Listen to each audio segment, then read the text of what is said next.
জীবনানন্দ একটি মৃত্যু উত্তীর্ণ আত্মা। কবি শ্বেতা চক্রবর্তী। হাজার আলোকবর্ষ পার করে আপনি বসে রয়েছেন একটা পারস্য গালিচার ওপরে। সামনে ছড়ানো স্ফটিক পেয়ালায় রক্তিম মদ, নাশপাতির আহ্লাদিনী সবুজ, তরমুজের কাটা কাটা মাংসখণ্ড, সুচেতনার তীব্র সোনালি স্বর, সুজাতার মেহগিনী রোদ্দুর, আকাশ লীনার দুটি শরীরী পায়রা, বনলতার আরণ্যক দৃষ্টি। আর চারিদিকে ছড়ানো পৃথিবীর রণরক্ত সফলতা। উদাস কাহিনীর মতো স্থির বিভঙ্গে আপনি সব দেখছেন।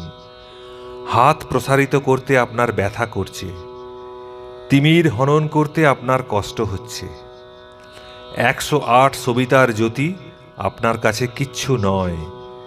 নিবিড় বেড়ালটির মতো আপনি বল লুফে নিতে চাইছেন না, খেলা করতে চাইছেন না হতাশ গাংচিলে। পৃথিবীর সব ঘুঘু হিজল বন ছেড়ে আপনার পায়ের ওপরে পড়ে চুমু খাচ্ছে।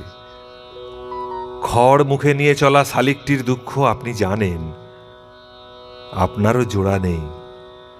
কিন্তু তবু পৃথিবীর সব রূপকে ঘাস থেকে তুলে চমৎকার আচমনের ভঙ্গিমায় আপনি দূরে আনত মুখের মেয়েটিকে ডেকে নিলেন কাছে। অন্ধকার বিদিশার নিশায় যার নাম লেখা, একমাত্র সেই আপনাকে দিয়েছিল, দিচ্ছে, আর সহস্র আলোকবর্ষ পার করেও দিতে থাকবে একটা শরীর। এক রাত্রি যেখানে রভসে বিরহে অনন্ত রাত্রি হয়ে যায়। মেয়েটির নাম, ভালো নাম, ডাকনাম, মন্দ নাম, কবিতা। নমস্কার।